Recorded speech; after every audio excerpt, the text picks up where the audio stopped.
Welcome back to Around the SEC, the show where everything just means more. Jaden is back with me this week, had another good week of SEC football, and upcoming this Saturday, we've got some huge matchups. So, Jaden, you ready to get going? Ready to get started. Well, let's start with our Week 4 recap. And the big game of the week, it was College game day. Tennessee traveling on the road to Norman to take on the Oklahoma Sooners, and Tennessee pretty much dominated them in that game. Final score looks close at 25-15, but the game didn't feel that close, did it?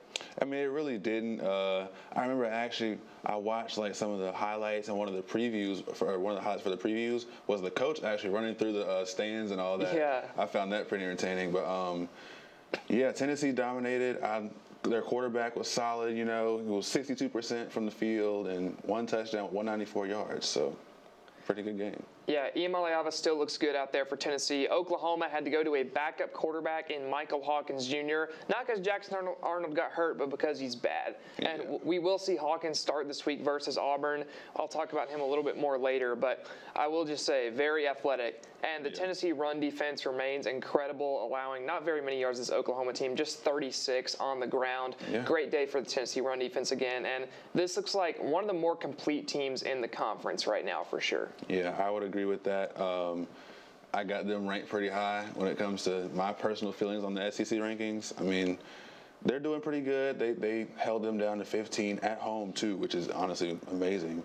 And they have a few other road tests and stuff like that, so I think they'll handle them pretty well. Yeah, I can't wait to see what happens when Alabama travels to Neyland Stadium here in a couple weeks. But the next game we need to talk about is Missouri, who for Missouri, barely holding on versus Vanderbilt. They needed a missed 31-yarder from the Vandy kicker in double overtime to survive 30-27.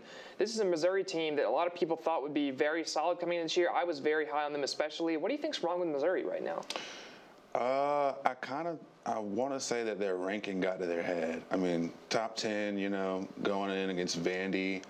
Vandy held their own. I will say Vandy held their own. I'm very proud of them. They lost, yes, but I'm very proud. You know, holding a top 10 opponent to a game that close, not really common for Vandy. So, I mean, hey, they did pretty good in my opinion.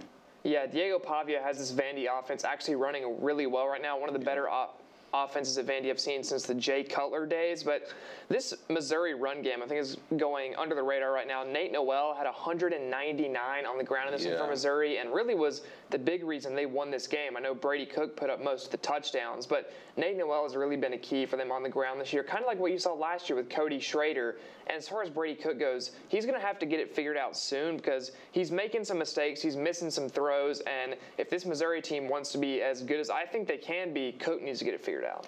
Absolutely. I mean, he had a pretty solid game, but he could be better. He only got 62% completions with 226 yards and 2 touchdowns, but at the end of the day, you're in the SEC. You're going to face way tougher opponents than Vandy. So you have to buckle down and get you have to get everything right, honestly. Just have the offense flowing and be a leader for the team. And I think they'll have a pretty good season, too. Yeah, I'd like to see them push the ball down the field a bit more. You have Luther Burden. Use him. Please. Use him in a similar role to Malik Neighbors. I think he will absolutely shine. Next game up is A&M, who, again, barely surviving the Connor Bazelak-led Bowling Green Falcons at home, 26-20. And just what happened here? I can't even tell you, man. I mean, they just looked horrible, in my opinion. That's all. I mean, is it really much to say besides that, though?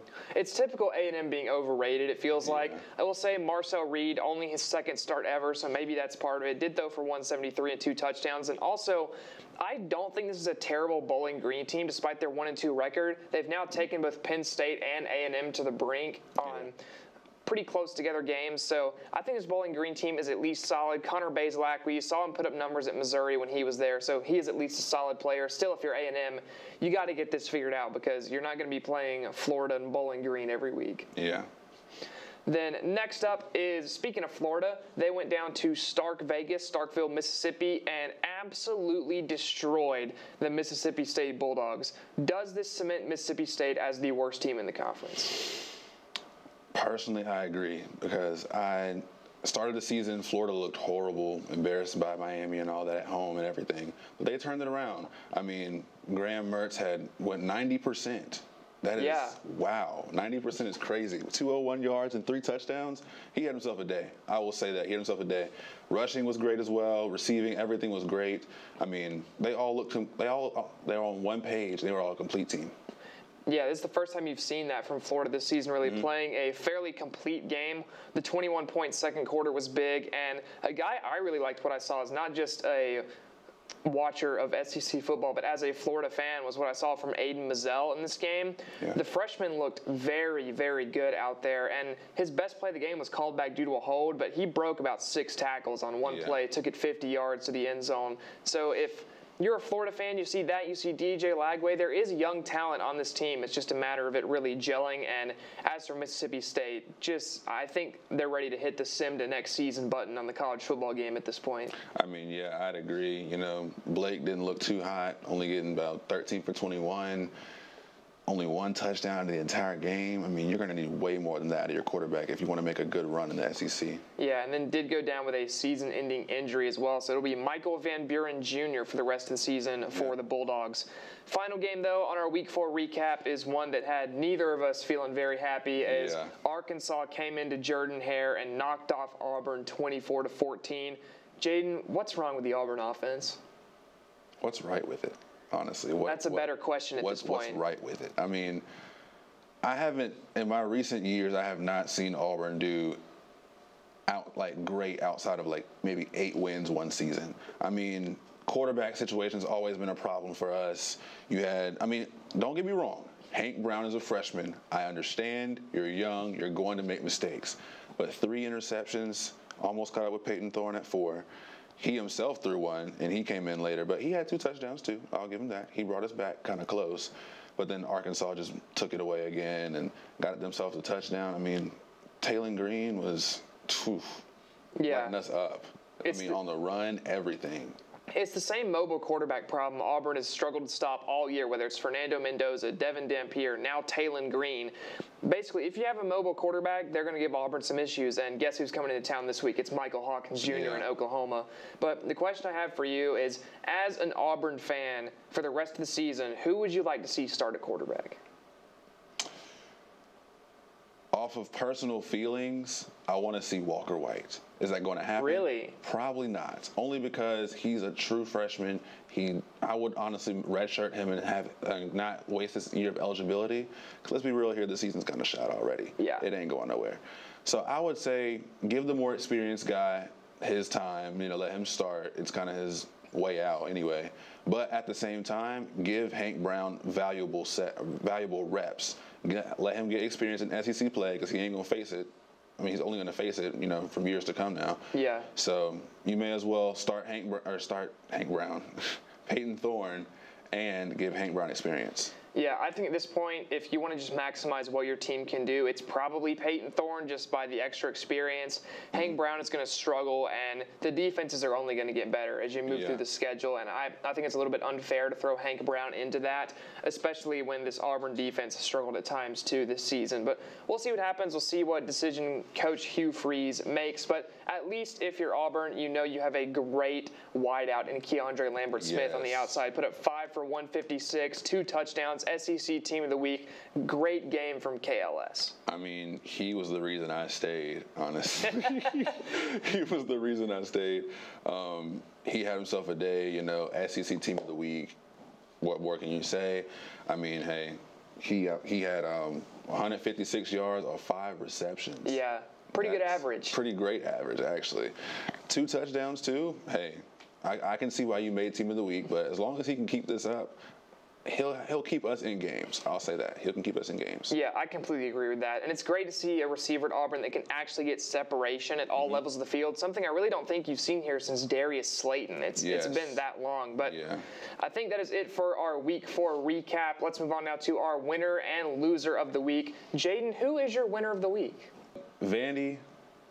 They kept Missouri close the entire time. If it wasn't for that field goal, I think they honestly could have. If he made that and continued the game, they could have won.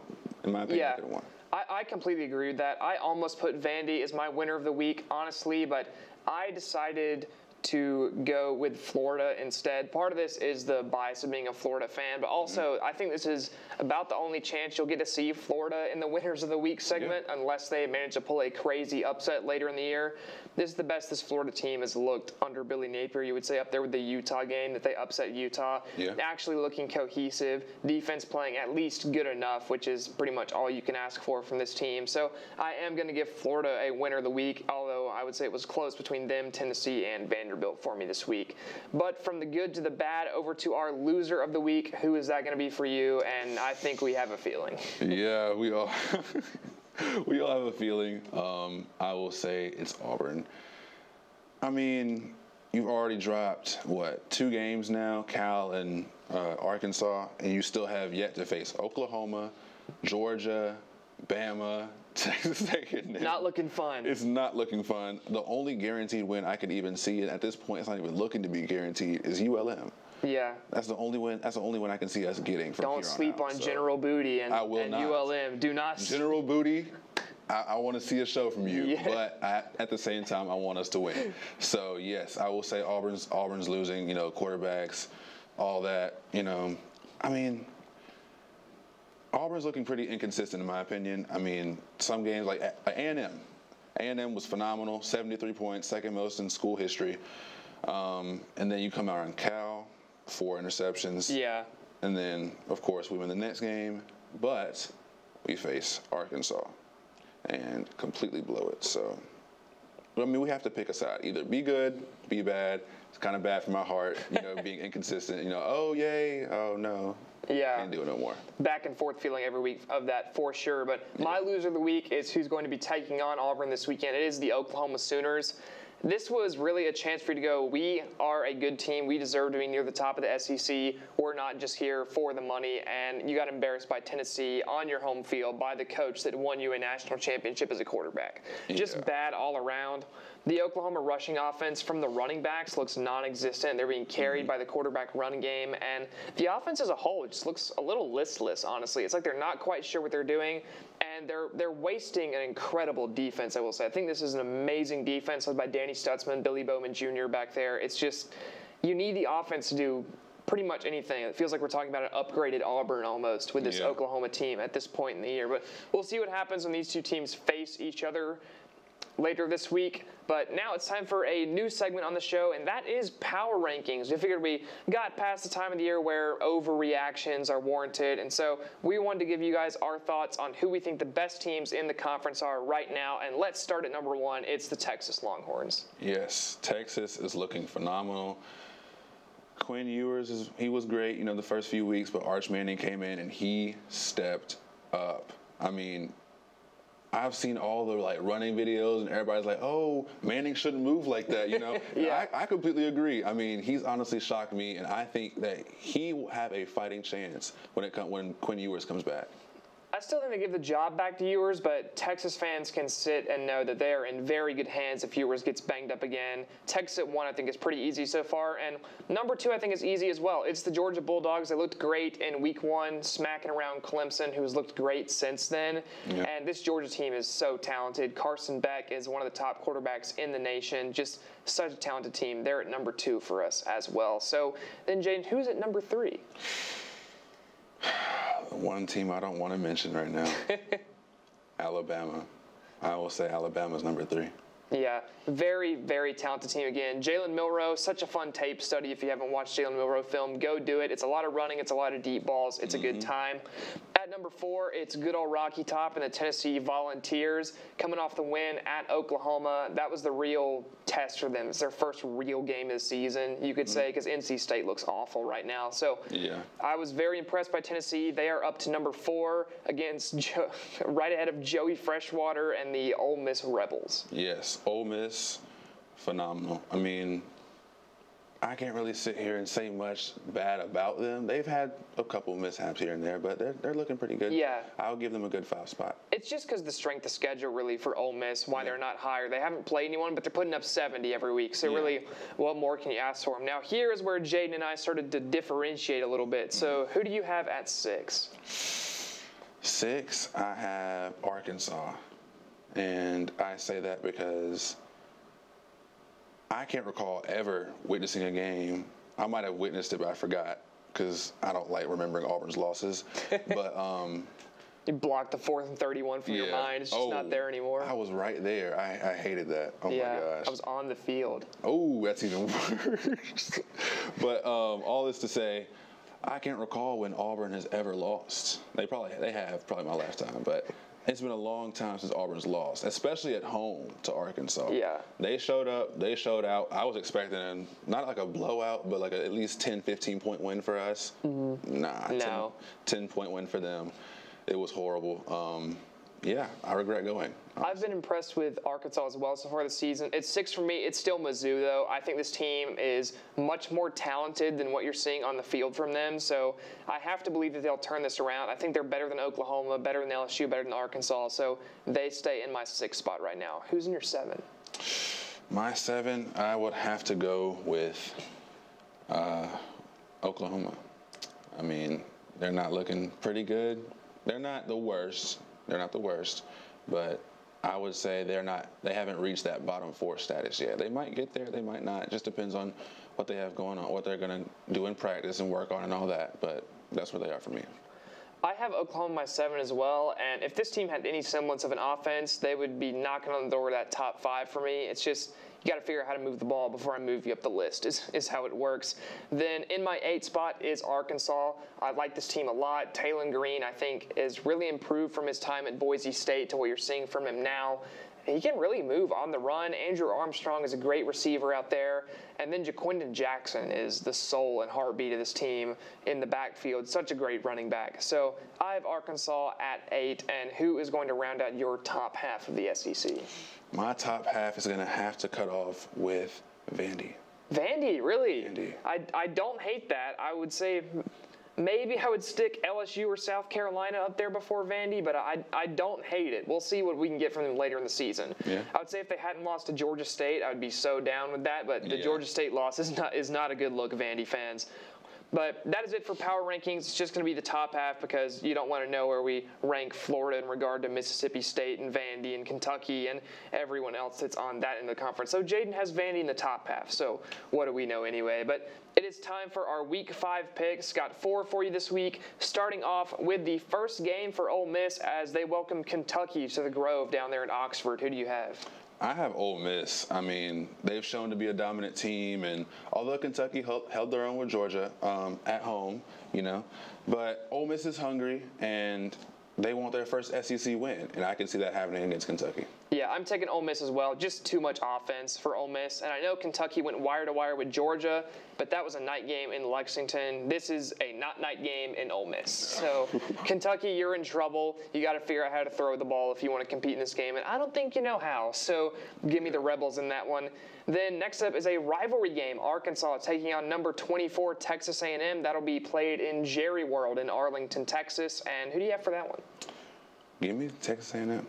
Really? Yes. I mean, Marcel Reed's having himself a season. I mean, 450 passing yards so far, or almost, not quite. 4 touchdowns and only been sacked once and only 1 interception. I think it's pretty safe to can't talk. It's safe to say that Texas A&M is going to handle their own and they're going to win this game.